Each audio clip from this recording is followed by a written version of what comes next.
Hello, everybody, and welcome to the Digital to Dice podcast. I am Dave.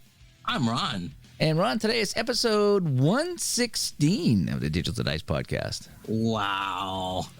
Getting up there. I have to go look now every week because we've got so many now, I just can't keep track of them all. That's quite the accomplishment to do 116 of anything. Yeah, it is. And we're getting new listeners all the time. We got some things we're going to talk about today and the whole bit. And I think today's show, we're going to call this We Are Not Alone. We are not alone. This was something, I mean, we've had some great topics suggested the last few weeks. But this one, I think kind of sweet. This was from a message or a comment on the Facebook group. And I kind of think it struck a chord with both of us. Yeah. So we're going to talk about that and have a little fireside chat as we wrap up the end of the year here, just a few days before Christmas. Ways to get a hold of us, though, digitaltodice.com. That is the website where we put all the shows over on Spreaker. 978-751-DICE is the DICE line. Send us a text, 978-751-3423. digitaltodice@yahoo.com is the email. And over on Facebook, facebook.com/groups/digital2dice. Oh, so what you all ready for Christmas or what? Am I all ready for Christmas? For the most part, I ordered a big old box of Christmas cards on the 9th, and they were never shipped. Oh, wow. So, no, neither one of us are very happy because for my 50th birthday, my family and friends threw a card shower for me, and we were going to write them, actually send cards out because we got addresses, and they never came. Oh, wow. But Sarah's Christmas present is here. She's getting a brand new Chromebook. She doesn't listen to the show, so, I can be safe to tell her that. Okay. And so I've got to wrap that tonight sitting in a box. So Best Buy delivered within 4 days. Good for them. Yeah. We the tradition is that we make pork pie. Sarah makes a beautiful homemade pork pie, and so we're having that. And my mom is coming over, and so So it's the first time that we've actually had people over on Christmas for years, because normally my wife works in healthcare and we don't have small children, and so she works. But Christmas falls on a weekend and not on a day that she's required to work, and so yeah. Oh, there you go. Yeah. So that's what we're doing for Christmas. What about you? I didn't do much shopping this year. I don't know if we did gifts last year, but we usually don't do gifts. And even at my family's house, we stopped that for a couple of years. But I got a couple little things, a couple of sports memorabilia things to my uncle, and a really cool blanket for somebody that I thought they would like, for like a throw for the couch. So I didn't get much, but all my stuff's in, and it's all wrapped, and it's all ready to go, and so. Yeah, I guess she's having her family over here, so that's going to be our fun time. And then the next day I go to my family, so that's been the tradition. Are you a ham for Christmas person? I think she does have a spiral ham. Yeah, we did that the first few years, and you get older and you don't have to do what your family expects you to do anymore. And she said, "You like ham?" I said, "The sandwiches, but as far as sitting down and roasting one, not particularly." And so, we've done roast beef, and a couple of years we did turkey, but we realized that 2 turkeys a year and her married a turkey was too much. But about 10 years ago, I think, or maybe even longer, we started with the pork pie. And so that is our nice tradition. Yeah. We used to go out and do the Chinese food thing, but now that that's cool too. Yeah, now they're having people. But the thing is they mass produce it. Christmas and New Year's Eve, they mass produce it around here, and it's not as good because they're just firing it out left and right. The Chinese place here opens at 5 on Christmas, and one year we did the pork pie for lunch, and I got some fried rice for dinner. Oh, nice. But I think that was the last year Sarah worked on Christmas. So, but if she's home, we don't need to. Nice. So you want to do what we're playing first? You want to get right into some of the chat? I actually got a listener question. All right, let's do that.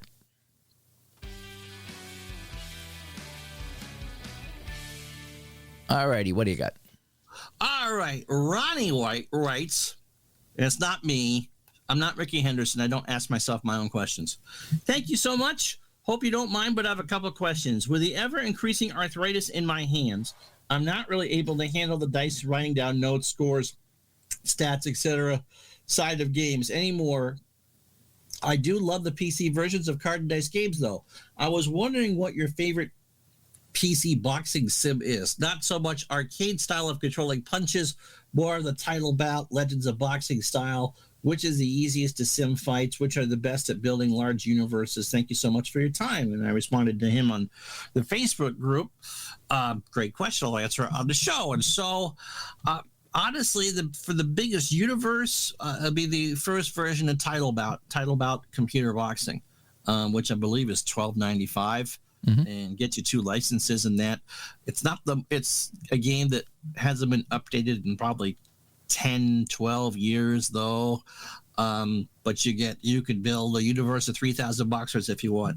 I bought Legends of Boxing, which was just released for the PC not too long ago, and love it. I got a fictional thing going there, the Legend of Tommy Tomato Can, and started a real world universe for that too. The boxers are more of a piecemeal thing. Depending on the divisions, they can run from anywhere from $9.95 to $16.95, but well worth it. And it's a Richard Hanna game, so it's well designed and easy to be explained and all that. So if you're looking for something that is easier to use, I think I would go with Legends of Boxing. I know that Anthony over at Glory's Days Boxing has been toying with the idea or trying to get someone to help him with a computer boxing game. Anthony's a member of our community and would love the support. But right now, I would say Legends of Boxing would be the game that you want. Your roll for each segment of the round, your roll to see whose card you read off of. And there's also a split action thing, and it's just like every other Richard Hanna game. It's a pure card and dice port with some of the easier things in the bookkeeping kept for you. And I featured it a number of times on my channel, and even Dave didn't hate it when I streamed it. You know, it's a read and react game. You know, there's no real strategy involved. You're not fighting as a fighter, but you are rolling the fight, and it's 9 segments per round. I like it, and I think it does a ton. It does an absolute ton, and the demo, of course, is always free. So that would be how I would answer that. Oh, very nice. Yeah, we get a lot of questions like that from people ask us, about games and a whole bit.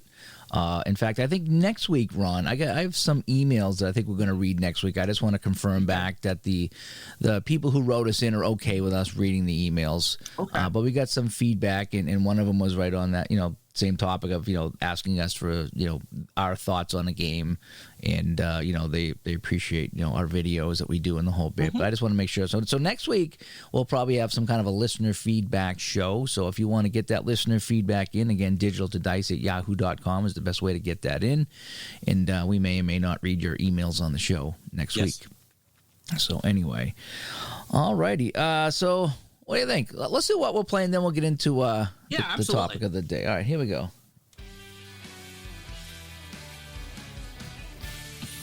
Oh, by the way, Aunt Becky will not be home for Christmas. She won't be home for Christmas? No. Even in your dreams? Maybe in your dreams there, buddy boy. She's still at Canada at the beer store, serving up the 4x6s. That's right. Smashing some rocks. Building her own library. Yeah. Trying to think what I played here. There's been a busy week here. I know I've done a lot of prep. I've, in my PC games, I've been adding end zones and logos and stuff to some of my teams and my seasons. You did a lot of PDF buying. We haven't really done what we've been playing since the Black Friday show. Right? Yeah, because we had Kevin on last week for the interview, and then we had the wrap-up show. So, yeah, we haven't talked about what we're playing in a while. I bought some PDF Inside the Crease hockey, and so I printed out a bunch of those teams. I think I printed out one whole season, actually. I actually had to get on to Target and buy a couple of storage bins, but they're real cheap. They were like $7 for this big bin. It's like, okay, this is all my Inside the Crease stuff, and this will be my payoff pitch, and this will be my whatever, and so I'm finally getting organized with some of that stuff. But I printed out a bunch of Inside the Crease and played a couple of games. I can't wait for your show on HGTV, by the way. With all the storage bins? All the storage bins. Dave's man cave. Yeah. Yeah. I think I've done some videos on storing stuff at one point. I think I did that. You did a video on how to clean out Tupperware, for crying out loud. But it come out good. But I have been playing a lot of football. I've been playing a lot of Inside Blitz. That's You been like that game a lot. I do. I do like it. I played the 88 Super Bowl. Can I say Super Bowl? Yes, you can. I played that the other night live on my YouTube channel. San Francisco smashed Cincinnati. Yeah, I want to express I unsubbed because of that. Yeah, a lot of people did. A lot of Bengals fans. In fact, both Bengals fans unsubbed from my channel. Ooh.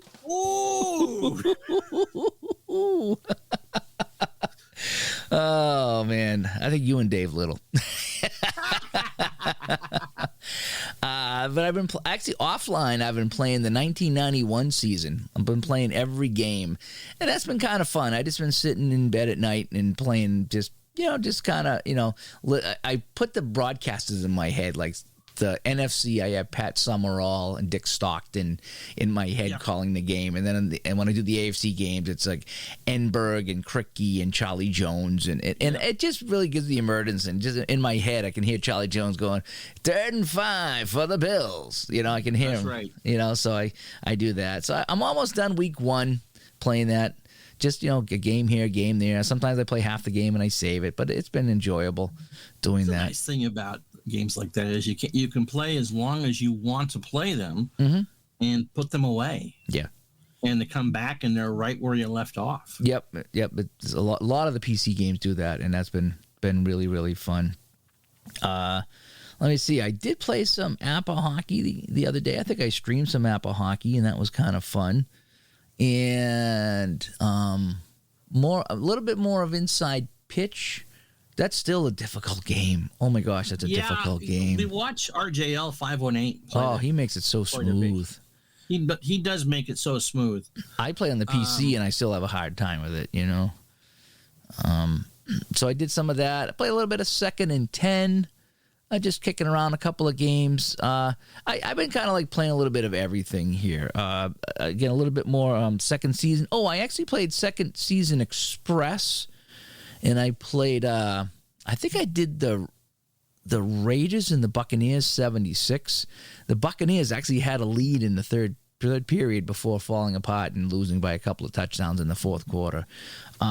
But the Express is kind of fun. And I was having a talk with somebody on Facebook. I think it was on the Play Games. And he was talking about how he thought the full second season was better than the Express. He thought it was easier to play, even though it's a much longer game. And I agreed with him. We had talked about this offline, me and you, about how I just think because with the Express, you're trying to pack a lot into a small box, small window. I think football, we've talked about this before. I think football is the toughest of the big four to get right. It is. And so you're trying to take a full play game and reduce it down by 75% maybe. And so there's a lot of specialty rules that you have to incorporate when you roll the dice because you're not going play by play, so it's not as easy as that.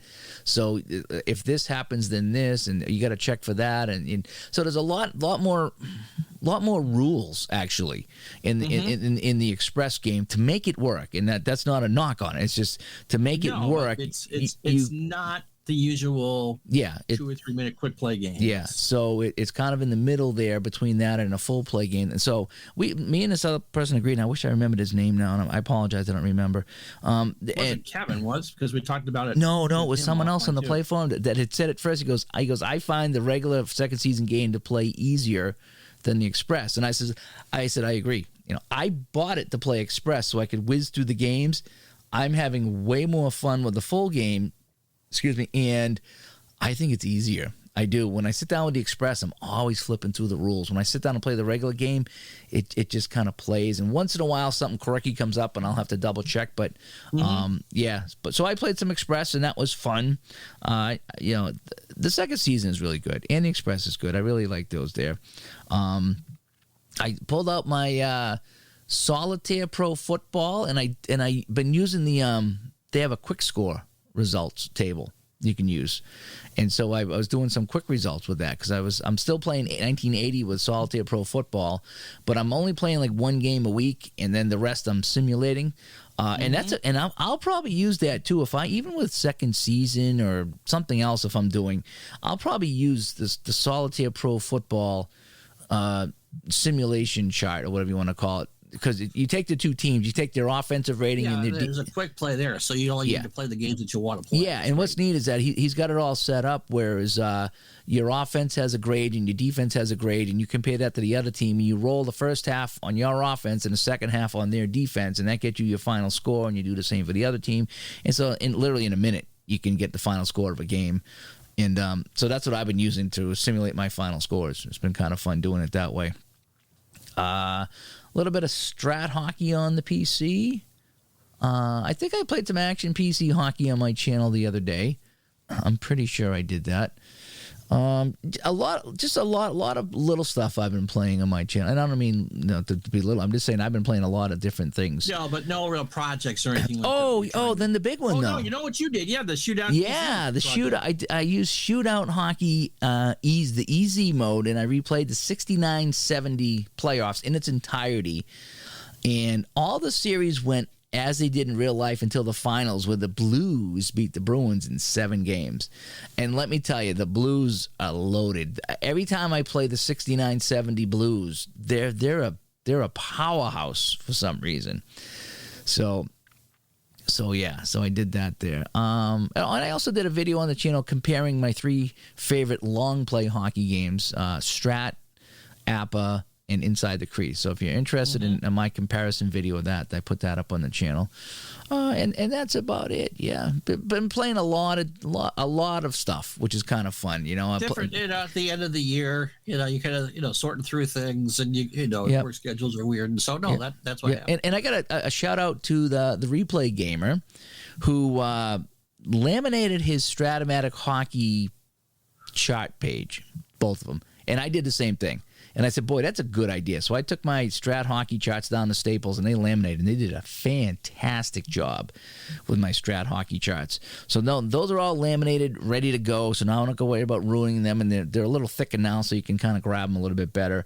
And I mocked up a Strat Hockey score sheet. So I'm hoping to play more Strat Hockey. I want to get back to Strat Hockey. That's one of my New Year's resolutions, is to get back to Stratomatic Hockey. But my hang-up with Strat Hockey is all the other games. I like the timing of it. The Strat Hockey, when you're flipping cards, you have to count cards. And I don't want to count cards. But you think you got a way around that? Yeah, well, I set up a score sheet like the APA score sheet, whereas you check off a box. When you got to flick the time, you check off a box on the score sheet. So that's what I did. I set up a Strat score sheet where I have to check the box for time. So that way there, I can take my two. I have 2 sets of those cards there for Strat. I can just mix them up. Fast action. Just flip one over and then check off time, and I don't have to keep track of the cards. Which I'd always go, okay, how many cards have I done? Is it time for a line change? Just remember when you do that, because you don't play the super advanced power play. If you have a power play that does not work, it's 3 checks. Right. Yeah. Okay. Because. Yeah, you do the 2 minutes. Yep. Right, I'm going to try. I think this might be a good way for me to try the super advanced power play, is to do it like that. So I'm going to try it. I'm really going to try to sit down with Strat Hockey and give that a go. It really is. I think. I know it's not everybody's favorite hockey game. I really enjoy it. It just, again, as someone who is not a super hockey fan, and thanks for all your cards and letters of concern about me on the Jacques Cartier or the Champlain Bridge jumping off in Montreal because the Habs smell as bad as my leftovers in the fridge. It scratches that itch for me. I understand that people who are devout hockey fans like a different kind of experience, but it works. It works. And the one thing that I think the Strat PC games do really well, if you make sure that they're set up correctly, is that they can be just pure card and dice ports of the regular games. You can set them up to have the bells and whistles added on to that and dice rolls behind the scenes, but it feels like I am playing a card, and if I was sitting across from you, I'm playing a card and dice game of Strat. And I also think that the hockey cards do a good job in showing a team's strengths and weaknesses. Were you done talking about what you were playing? Mm-hmm. Yeah. Okay. Then I guess, because that kind segues quite nicely into what I was going to start with. And, I played a couple Islanders games for my 75-76 Islanders replay. We're about 35 games through. Now, we're not playing as well as the real-life Islanders. I picked up that season during the sale. Oh, so the PC roster sale? Yeah, the PC roster sale. And I picked that up because that was the California Seals final season. And so in my replay, they're doing well. They lead the division. They lead Boston and Buffalo. Yeah, I'm interested to play that now. So the Islanders, after 35 games, are in the last playoff spot. They've not played the Rangers and the Flames all that much. They just, as carded, they don't score a lot, even strength. Their power play is tremendous, but they are not a good even strength scoring team. And to me, because they were so young, Clark Gillies, Brian Trottier, Dennis Potvin, John was older. The pieces and puzzles of what would be that massive dynasty in the late 70s, early 80s. They're 19, 20, 21 years old. They should be struggling. I did that season on Action PC, and it was a cakewalk. They got to the Cup final and took game one in Montreal before the Habs woke up and went, no. And that was it. On the power play, they're lethal. I think they have close to 26% of the power play. But but you can just kind of tell that, because we know history, that it's coming. You can see where that greatness is coming. It's not there yet. It's the same when I play my early 70s seasons and I play against the Flyers, and you see a couple of the names on that sheet for the Flyers that were there when they won their two cups, but they didn't have all the pieces of the puzzles yet. And a lot of the guys were young. So I see that same thing when I see the Flyers come through the schedule. Bossy is still a couple of years away, and it was Butch Goring who was the last piece of that puzzle. They needed someone Eddie Westfall was too old, and they needed someone to be the presence in the locker room, and that was they stole him from the Kings, if I remember correctly. So that's been quite fun. I'm teaching myself how to play chess. Really? I played chess as a kid, not very well. And it's a competitive part of me wants to be good at something, and this kind of dovetails into the topic at hand. You could be good at sports sims. I am too impatient for chess. I tried to play it, but I tried to teach myself bridge a couple years ago, and that's just. I don't think I've ever played. I played a lot of cards as a kid, but never bridge. One of the competitive bridge is you go into a tournament and you all play the same hands. The hands are dealt pre-tournament. You don't know what they're going to be, and so you're sitting there with your partner and your two opponents. This is competitive bridge. This isn't just drink a couple beers and play at the same table. You can't see each other. You're playing through slats through doors and plywood, so that you're not giving each other any signals, so you can't cheat. And so it really is just kind of a cold experience, and it was way too complex. I enjoyed that, but all the time have spent this year playing Gems of War and understanding how patterns work. And I'm now at level 889 in that game or whatever. Nice. You and Jester are just terrible when it comes to that, because it's a great game that I figured, figuring out how to play. And so I want to be competitive with something. And again, I have no desire to do strat leagues or action PC leagues. That doesn't. No, I'm a solitaire gamer. But just trying to figure this out has been fun. And sometimes, there's bots that I can beat handily on the low end, and then the next game I'll pull up and I'll move a piece I shouldn't have moved and checkmate in 4 moves. But yes, now that I'm 50 and old enough to know better, I want to be competitive at something. But obviously, snow shoveling and my days as a left-handed pitcher are long gone. So been doing that, and stream-wise, if you're a follower of my stream, you've seen my frustration with Action PC Football, and there's some flaws in that game, and I think in any any relationship with anything that you play a lot of, you're gonna find flaws in the game, and it comes down to we did a whole show on this. If you can forgive the flaws, the game experience comes out fine. And I think in that particular game, at this point, I've kind of given up on the flaws, which are the special teams that resets, and so you go to kick an extra point and there's no kicker, or you go to return and there's no returnman for the kicker. Yeah, I can see how that would just be. And there's no long snapper, or there's no holder, and sometimes you go to put in the. I mean, there was one of the things that you just kind of, because those are always shown on stream, it kind of breaks the illusion of what you're doing, because obviously you're watching me play a game, but the whole point is I want you to think that you're listening or watching just something on TV or on the radio, and not me playing a game. Well, how will I do that? It's up to you guys, but and to sit there and stop and make sure that I got a long snapper in, because it's a 8% difference on whether my crappy kicker can make a field goal or not. I decided that I'm going to finish the regular season using that engine, but I will not use it for my playoffs, because I do not think it's fair to any team, because I really don't care who wins. This isn't, I want to make sure that the Giants win or whatever.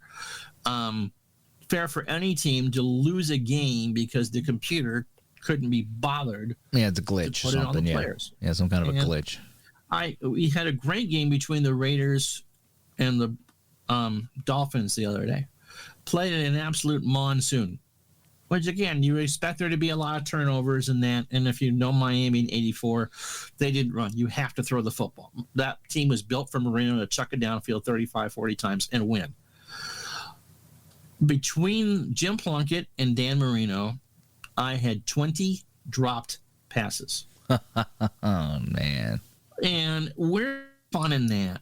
I mean, it's like, I'd rather them have them catch him. And there was, I think, a whopping 1 or 2 turnovers.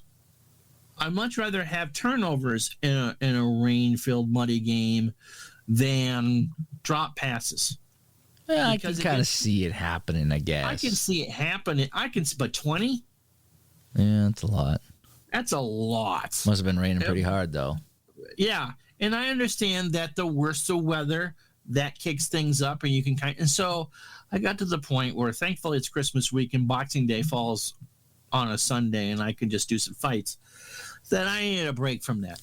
It became no fun, and that's not what this is all about. You're supposed to be having fun while you're doing this, and just a couple other things, and it's like, nope, it's not you, it's me, and it really is.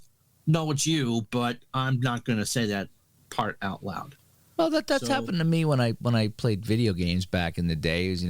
Something, the game would crash or it wouldn't save or something happens, and you do something really cool, and it's like, now that's gone, and it just, man, this last half hour or whatever I put into this game, it's all gone. Through no fault of my own, it's all gone, and it just sours you, and you're just like, okay, I need to put this down, because I just, I built, usually in these games you build up your guy, your character, whatever, to a certain level, and all that's gone. All that hard work is gone, and I got to redo all that, and I don't feel like doing it right now, and it might be a couple of weeks before I feel like redoing all that again. So I hear you. We'll finish it out. I have 14 weeks in the season, and they're like, no, we'll get this done, but it's just not. It's not what I had hoped it would be. And with the baseball game release, I'm kind of hopeful for that. What else have I done? I've done some strat hockey.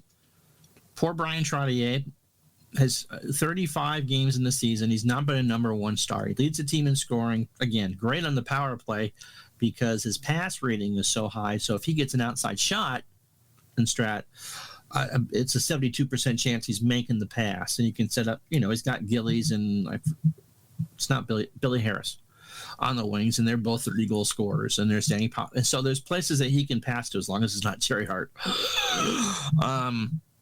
where they can score. And so I'm playing in the Blues in St. Louis at the Checker Dome, as it was called then. And we're tied. Doesn't matter the score. I'm on the last card of the game, the 105th card. and Trotz has an outside shot, and I'm not risking a pass. I've got to shoot. I need the points. And so he fires it up, and I don't think it was even a goalie chance. I think it was a goal 1-9 or something like that, and the split was a 4, and a walk-off winner in Strat on the 105th card. And I was so pumped. And so I go to the 3 stars. He's a 3rd star. Now, again, Billy Smith, the goalie, had a great game and deserved to have a star. And I think the computer gave St. Louis like a 1 star. Like, come on. It's like, seriously? It's like even they get that right. Hometown cooking. It's like, how you hit a walk-off winner and you're the 3 star. Yeah. So pretty much that, and the Legends of Boxing, which I love, and some games I wish I could get back to, but that's been pretty much it. You don't really want to get too deep involved into something this time of year because you know you're going to be distracted. Mm-hmm. But my 1985 replay for the Major League season will start next week, because the new game will be out, and that's the one I'm doing this year. And so we'll start that, and the football goes to Sundays, and we're looking forward to that. And so that's pretty much what I got going on. Oh, good. Yeah, so a lot of catching up there to do with what we're playing here on the show. Mm-hmm. All right, so we get to the topic at hand. Mm-hmm.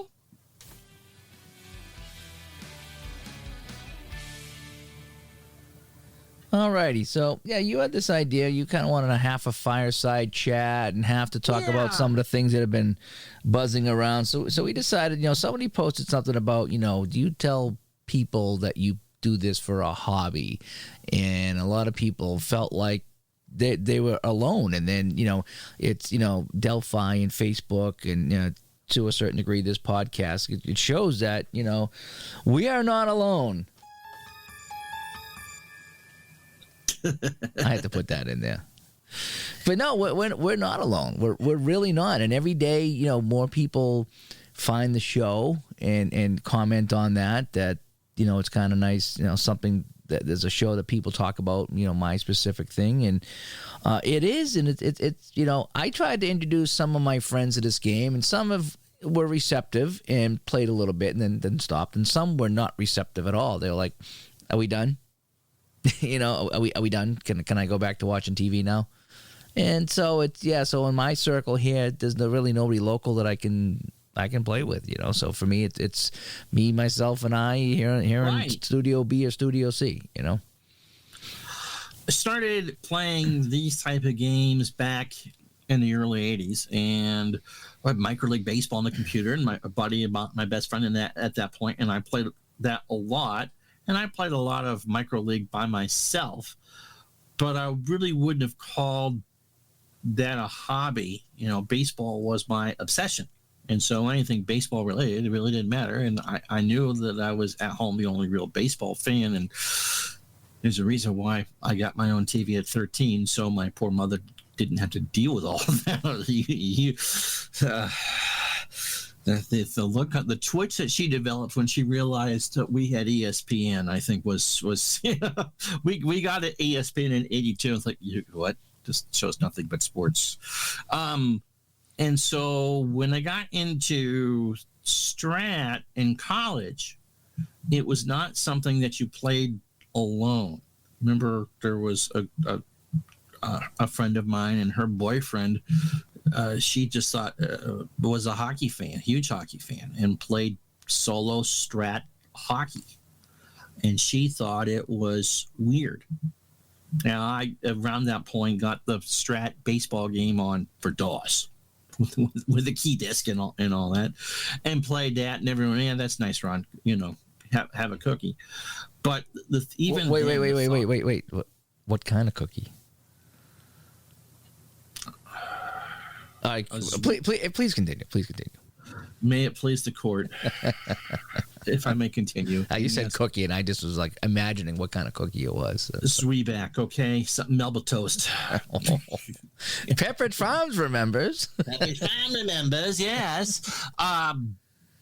So you're playing that. So you were playing the Strat DOS, and people were just like, yeah, whatever. Yeah, whatever. And so it was considered weird that you would do that solo. it was antisocial, and that's nice. And so, moved on in my life and still played that 90 season to death, but I'm not quite sure I actually ever played the 90 season. No, dude, it doesn't really matter. And so flash forward 10 years and maybe a version or two of Strat on CD-ROM with a key disc later, and I ran into Delphi forums. And it was my first indication that people still played this stuff, because I had run out of, people moved on and I moved on and all that. And yet here we are 20 years later, and it still seems that most people who play these games that aren't in draft leagues are genuinely surprised that other people play these games. It's a thriving community. I mean, we have 894 members on Facebook. Our friend Dave Little, who runs Sports Simulations and Replays, it's over 2,000. We know how many people listen to the show and how many watch our YouTube streams, and it's not because of my weird sense of humor. It's not, I mean, it's an older community, but there's a lot. We get something maybe once every couple of weeks. I did not realize that other people played these games. It kind of came out last week when Kevin Burkhardt was on the show. I mean, that a couple other people mentioned, it's like, yeah, we play solo. And I thought, how do you explain this to other people? And so I guess I'll leave that to the jumping off point. But it's like, yes, we are not alone.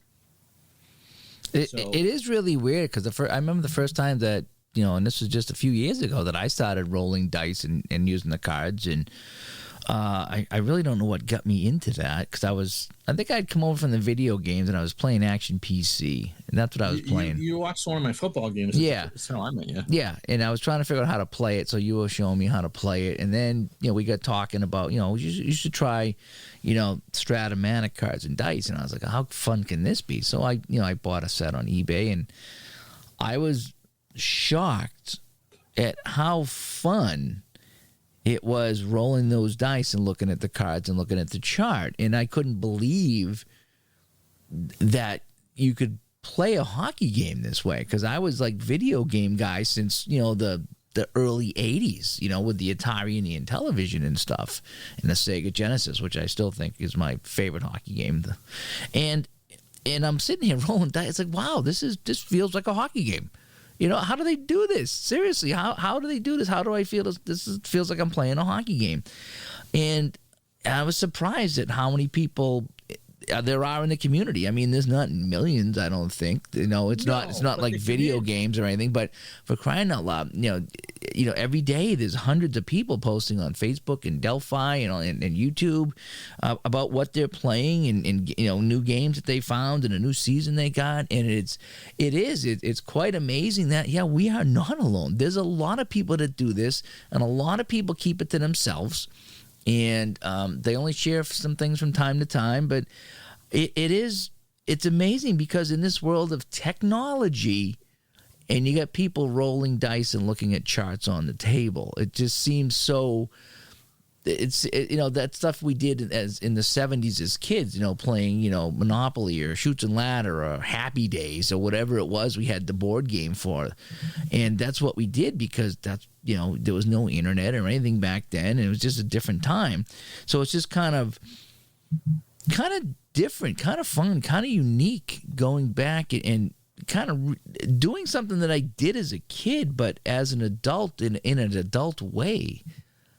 I don't know how else to describe it. And I think, and so many people are doing this and enjoying this and getting into it. And even myself, I mean, I print out the cards with the logos, or I set up the PC with I spend a lot of time in Photoshop now getting my fields and my rinks just right. And, I'll go in and change all the colors on a team to make them look good in some of the games. So I spend a lot of time, really in these games, not so much playing them, but I spend a lot of time making the games more fun, whether it's on the table or on the computer.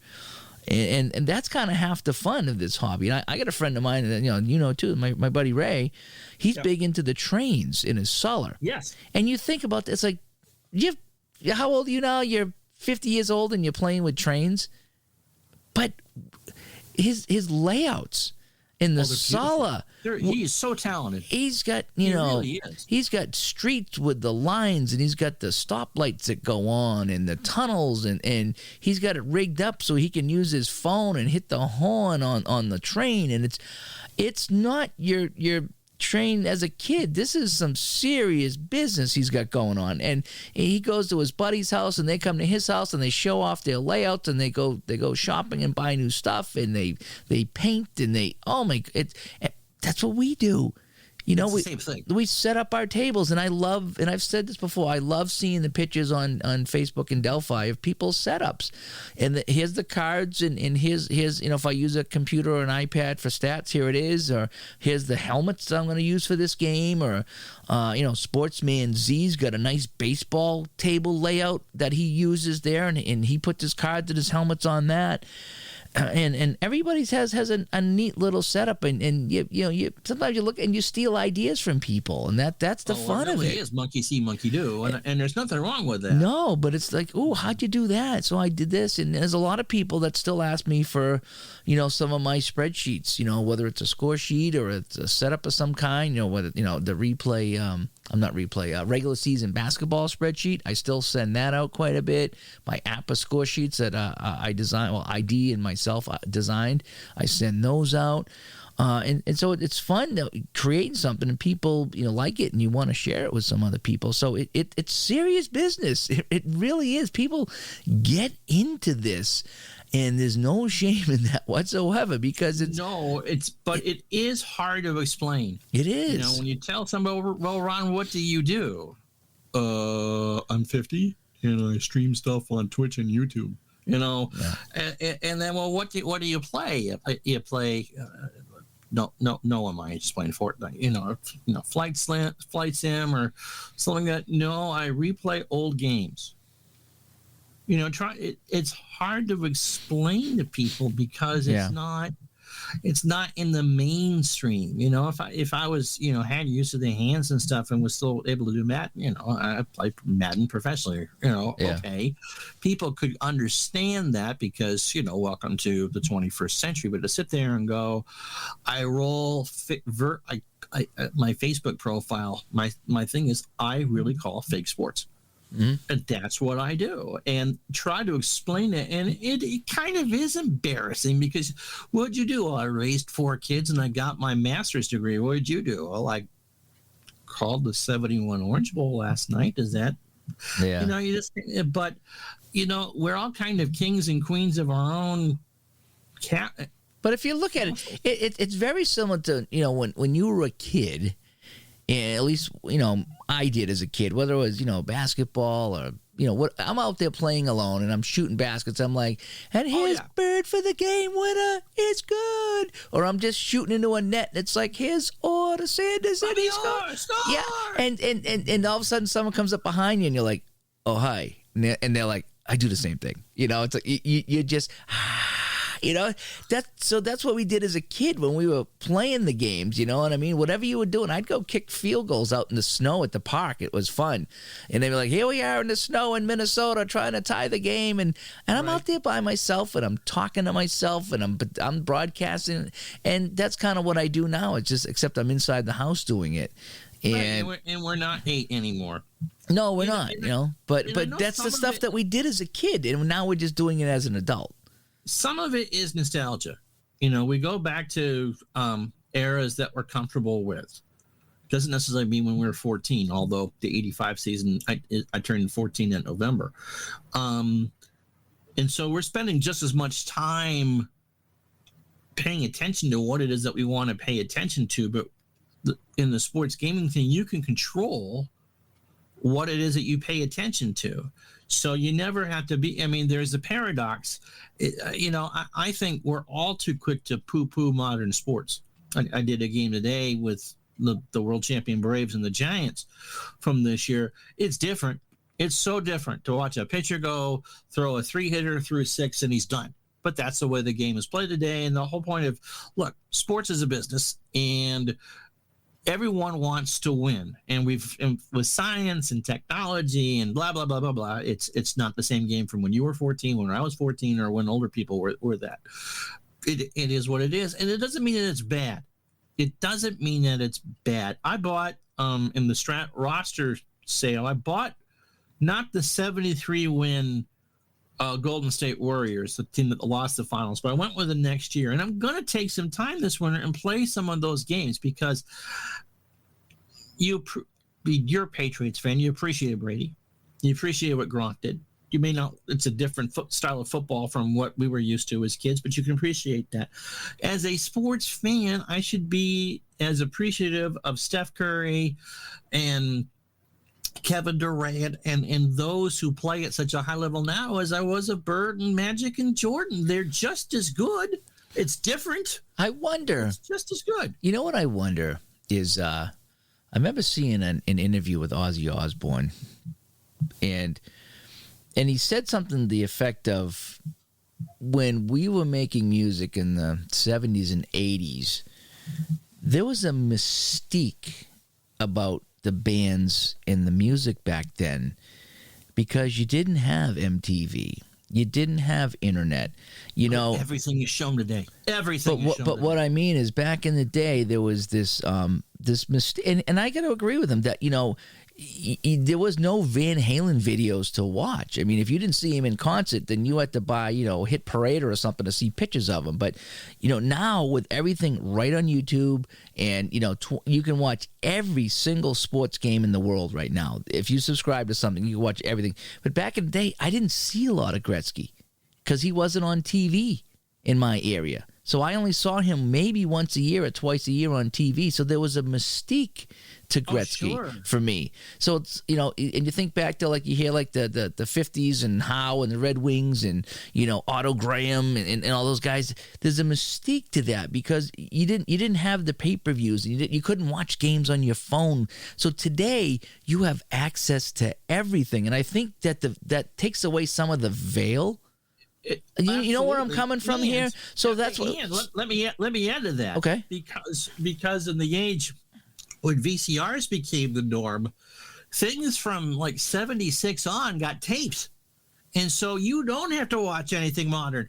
There's a YouTube channel I subscribe to that just uploads NBA games from 75 to 82. And he's finding all these things. I'm going last night looking through, and it's like Kings and Pacers. What the hell, from April of 79? And I was like, who the hell televised that? It was a CBS game. It was the last day of the regular season. And so, no, you never have to leave your comfort level. And so not only is the veil gone, because you can watch the Canadians suck all 82 games, or Lucius for the or whatever, but you can also just stay in your lane. If you want to watch 100 Larry Bird games, you can do that. It's all there. And so the veil, you're right. That's a good way to put it. But I just think, for me, like, I'm looking over here at the second season teams I printed out. So I got a lot of teams from 1980. That's one of the seasons. And so I'm looking here, and I printed out, the Buccaneers and the Eagles and the Saints, of all teams I printed out. And these are all teams here that in 1980, I mean, I was a Bucs fan, but I got maybe one game a year, or I caught some highlights with Brent Musburger and Irv Cross. Right. So to me, this team's kind of it's a mystique to me, because I see all the names, but I didn't watch all 14 games that they played like you can nowadays. There's no Red Zone channel. So all these teams I'm holding in my hand, there's a mystique to all these teams because they were not so readily available. Now, your local teams were, you got, if you lived in the cities, until, the local station that carried the Red Sox during the day, in the early 80s, we had a station come out of the town that I grew up in, and it obliterated the station that carried the Red Sox. So maybe if you could listen to the country classics or whatever the flavor of the month they were, kind of bleeding over onto to the Red Sox games, you could do that. But at night, you had to wait. There was no cable. I mean, there was cable, but there was no TV 38. Certainly no Nesson. And we had to wait to get dark enough for WTIC in Hartford to come up, because that's how you listen to the Red Sox at night when I was growing up. So there was a and if the Whalers were on, oh my God, get that crap off there. I don't care about I wasn't a huge hockey fan. So did you hear that, Al Red Sox fan? Did you hear that? Get rid of the Whalers. Did you hear that, Al? Get rid of the Whalers. Move to move to Carolina, for goodness sake. Chuck Caton and Andre like, what? No, I want to listen to Ken Coleman and Joe Castiglione, the Red Sox. That sort of thing. And then when I moved, maybe, for 12, 13, 14 years old is whatever ABC and NBC showed for the Red Sox. And that was it. I remember in bed with a AM radio, and I could get, obviously, Bruins, and I could get Rangers. I could get the New York Rangers. And WNBC, And one night I picked up the Detroit Red Wings. Oh, and WJR. Eiserman must have been a rookie. And he I think he scored 2 shorthanded goals in the game. The Red Wings got smoked, but he scored the only 2 goals of the game. And I was like, wow, this Eisman guy is going to be pretty good. But again, I couldn't watch it on TV. I only could listen on the radio, and the signal's fading in and out. But I think it was like 770 out of Detroit AM radio, and I picked it up. I'd even get Kitchener Rangers one time. On the radio. Oh, juniors, yeah. Yeah. But I mean, that's how we listened to the stuff back in the day. You couldn't just sit in bed on your phone and watch, the Red Wings play. So everything is so readily available today. And so I'm just kind of getting at, I think there's a mystique to our favorite seasons, going back maybe like pre-1990, after the 90s with cable here, pretty much you could watch a lot of things.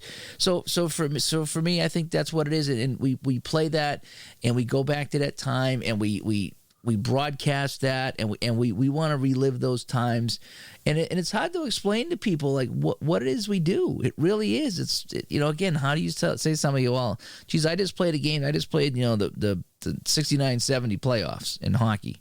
What do you mean? Well, I sat there with dice, and I rolled dice, and I got final scores, and I found out who won the Stanley Cup. I replayed the whole thing, and that's not something the average person does. No, or would care about. The paradox of that is so many people play fantasy or daily fantasy. They know the stats. They know that if you get 200 yards from Brady, you get the 8 points you need to win your game. So they're playing these type of stat-based games and not really knowing it. And I think the game company that taps into that is going to make a mint. Strat's trying to. They do the baseball 365, and you can play games in the season and all that. The thing is, you don't play the games. You draft the teams, and the computer plays the games. OOTP, I think, tried to do something. So whoever can kind of capture the fantasy market is going to do well in the gaming community. Like, look, you want to play this again? But again, the paradox with fantasy is that it's not truly based on the teams you see on the field. It's Dave's 18 hockey players as opposed to the Boston Bruins or the Tampa Bay Lightning. And although you can draft in these games and do whatever, one of the things that I didn't like about fantasy is, look, I'm a Giants fan.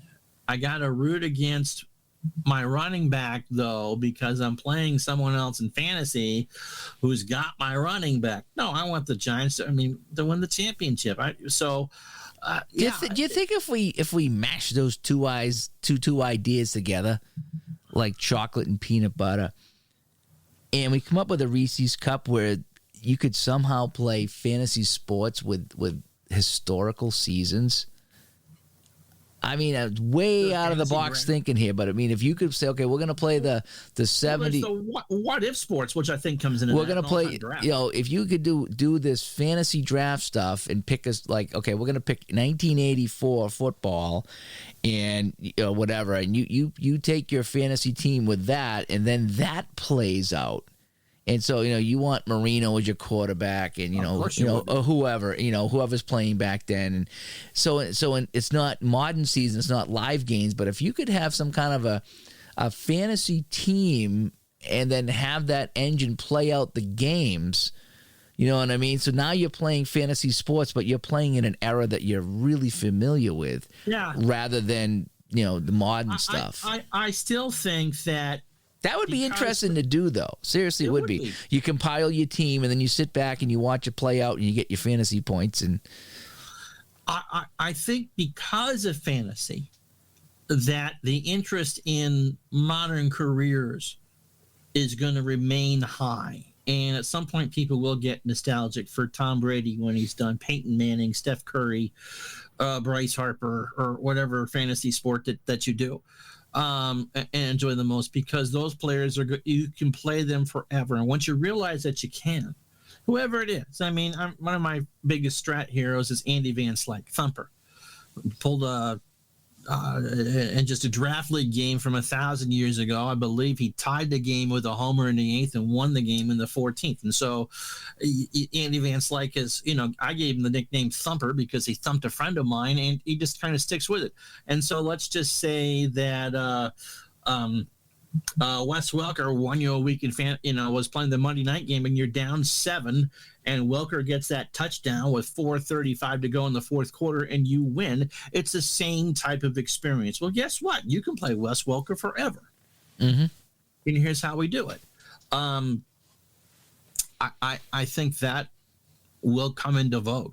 I will say, though, the handful of times that I stream both to YouTube and Facebook, it's not often, but once in a while I will, that I get some people that will come up to me and say, hey, I was watching you on Facebook playing that card game. That looks pretty fun. And it won't be a lot of people, but I'll 6 or 7 people in the league or friends of mine. Which is fine. Which is neat, and some other people come up to me and they're like, hey, I was watching you play that game. They look kind of fun, and this and that. When are you going to do another one? And so I am finding that not everyone is like, yeah, whatever, here's a cookie, but most people do. But there are some people who are like, what is that? And then you try to talk to them, and they're like, huh, that's interesting. And never, sometimes it doesn't go much further than that, but I mean, it is when you get people involved in the conversation. People are talking about it from time to time. They're like, wow, that is so different than anything we've ever done in our life. We're used to the video games and the fantasy stuff, like you said, and now here you are, and you're playing. Holy cow, you're playing, Gretzky or It's not that much different from playing Dungeons and Dragons and role-playing games, which people of all ages play, and it should be encouraged to play. It's imagination. You got to use your head. You have to problem solve, which is all what sports is. Sports is problem solving. How do you win the game? Sports just has a very definitive set of rules depending on which sport that you play. It's the same thing. You are, when you're at the table, you are the dungeon master, and determine what it is that you do and what it is that you don't do. So, yeah, but it's kind of weird to say, well, what do you do? Well, I play games. Yeah. Well, it's entertainment, people, so. But it's the same thing, too, because there's a lot of board game places around here, and people will play, whatever kind of war game they play, or sometimes Magic and Yu-Gi-Oh! And I seen some places they have these huge tables of Star Wars that they play, and these games take hours and hours. Oh my goodness! And Friday Night Magic. I would love just to sit in and watch one of these things one night, because again, it's kind of nerdy, kind of geeky, if you will.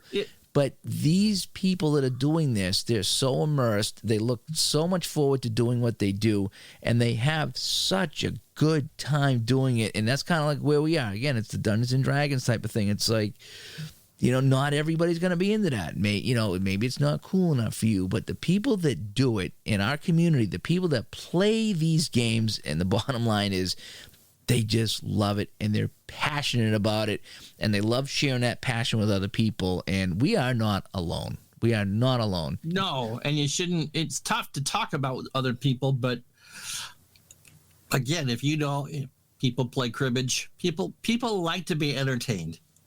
People like to be entertained, and this is how we entertain ourselves. Yep, and it's a lot of fun, and it doesn't hurt anybody, and it's and like I say, it's fun just setting up on a table somewhere and playing, or you get on the computer and you play, and you go back, and how many times have we done a game, whether it's online or offline, and it's like, wow, what an experience I just had. That was some of it is just it's mind blowing. You know, the Super Bowl game I played the other day, Cincinnati couldn't do a dang thing against the San Francisco defense. It was something else that they just smothered them. You know, Boomer Esiason just couldn't do anything, and it's just fun watching that play out. It was fun rolling the dice for the '69 playoffs and seeing the California Seals push the series to 7 games after an amazing third period comeback in Game 6. How do you express that joy to somebody? You know, if I go out tonight and I go out to dinner with some people, and it's like, oh man, you wouldn't believe that hockey game I played last night. They're gonna look at me and be like, huh? What? yeah. That's the Bruins didn't play. That's nice. Here, have a cookie. That's right. have a fortune cookie. Here you go. But I mean, if I get on Facebook or YouTube or Delphi or whatever, and I talk about it, people will be like, "Oh, wow, that's pretty cool. It's amazing."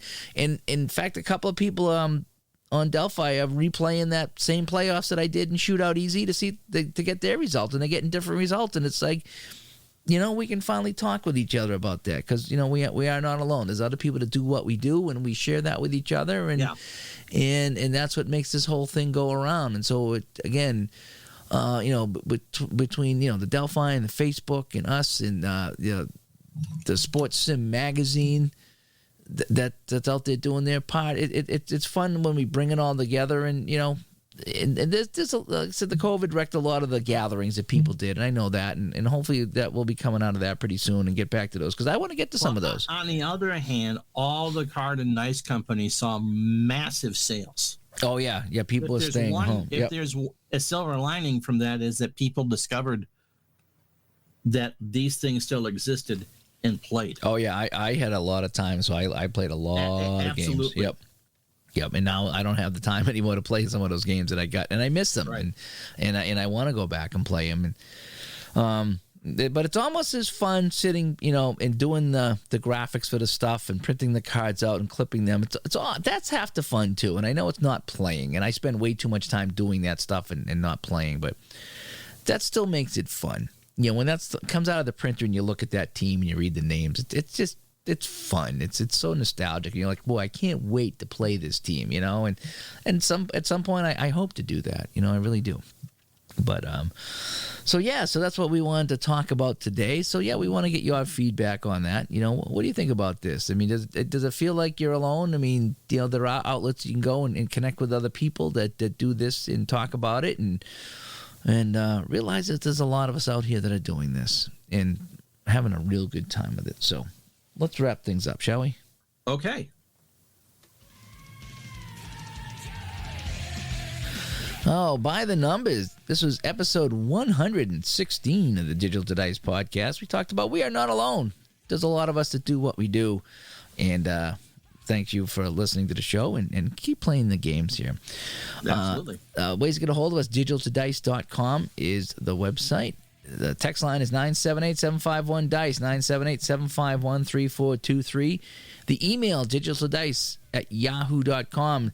If you want to send in a message before the end of the year, next week's show, we're going to read off some of the messages that we have. So get your text in or get your email in if you'd like to be included with that. And we'll have some listener feedback next week as we do our end of the year wrap up show. And same thing over on Facebook, facebook.com/group/digital to dice. We'll post there as well. You can post some feedback there for the show. Ron, anything else before we wrap things up here? Well, Merry Christmas. Yeah, Merry Christmas. And, you know, however you celebrate, we hope you have a good, holidays. Safe holiday season here. And we'll be playing some games over the holidays, I imagine, in between our family visits and the whole bit. And who knows, man, we might even sneak on a live YouTube show this weekend. Got to see how it goes. See how everything plays out. But yeah, so we'll be back hopefully next week. We'll have the end of the year wrap-up show. Again, send us some feedback if you'd like to. And aside from that, keep rolling the dice. Bye-bye. That was your cue to come in and just... I did. You stuttered it. You just stuttered a bit. The pitch came in and you stuttered a little bit. That's called third strike on the outside corner. No, to be fair. Bye, everybody.